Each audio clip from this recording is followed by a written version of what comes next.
Good day and welcome to Council Matters, where I bring you the highlights from the full council meeting. My name is Phambili. In the first full council meeting of 2025, His Worship Senator David Coltart officially welcomed councillors back for the year. During his address, he highlighted a critical update as of Wednesday, January 8th, 2025. The city's dams were at 28.97% capacity. He advised that the city had received a 4% increase in the city's water dams since the start of the 2024-2025 rain season. The major challenge affecting the dam tributaries was the rampant illegal gold mining, and most of the tributaries were not flowing.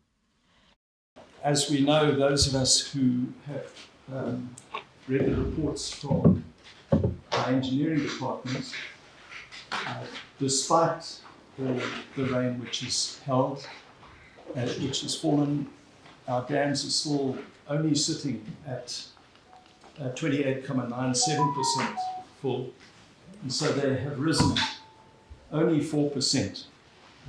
I think that many residents are confounded by that. I don't know, councillors, whether you've got input through social media, but I've even had residents say to me, why aren't you lifting water rationing given all the rains that have fallen? And there is an assumption from residents that because of all the rain, that our dams have somehow miraculously filled. During the same council meeting, under the Future Water Supplies and Water Action Committee, Councillor Alec Endovu highlighted that there was a need to explain to residents and stakeholders that the city's dams were not yet at a capacity where water shedding could be lifted. Thank you, Your Worship. Allow me to say Happy New Year to all. It is inevitable, Your Worship, to speak to the status of water resources in a year which has raised the hopes, as we have all seen. But you find that the expectation of some of the residents is that, like you correctly observed in your opening remarks, is that we should have lifted the water restrictions and the water shedding program. I faced the same question in my ward, and I had to explain that it is critically important to be guided by data, to be guided by information, to be guided by statistics of what is actually taking place in our dams. And besides, it is important to understand the types of rainfall. Sometimes you see fog, sometimes you see mist, low-lying clouds, and you think it is rainfall.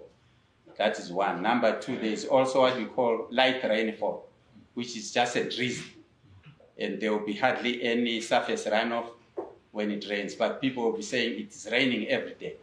What is going to fill our dams is what we call a deluge, a heavy downpour that actually swells our rivers and our dams. Mayor Coltart further noted that the city at the end of 2024 attended the African Investment Forum in Rabat, Morocco for funding in water and sanitation infrastructure. Director of Engineering Services, Mr.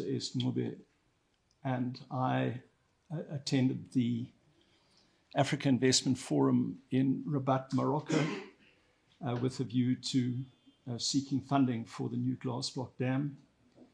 And whilst that funding is not fully secured, it was a highly successful meeting. We were very favorably received by the Africa Investment Forum. There are indications of support of some 93 million of the 99 million that the consortium needs to raise. And that has been followed up by very constructive meetings with government, the town clerk and engineer Ngube. In his closing remarks, Mayor David Coltart highlighted the need to address issues affecting vendors and public transport operators. On top of that, we have the ongoing issue of informal vendors in the city. Just shortly prior to this meeting, the town clerk raised this issue with me. There is a growing perception, in fact it's more than just a perception, it is a growing reality of increased lawlessness in our cities with vendors springing up throughout the city. And this is going to undermine our ability to project our city as a smart, transformative city, as our logo says that our goal is. We understand the plight of vendors. We understand the plight of unemployed people. And that is why, through the Town Planning Department Director, it is critical that your white paper be dealt with urgently this year. This brings us to the end of the highlights from the City of Bulawayo Full Council meeting. Let us know what you liked about today's show by leaving a comment. Don't forget to follow the City of Bulawayo on social media. Thank you for watching.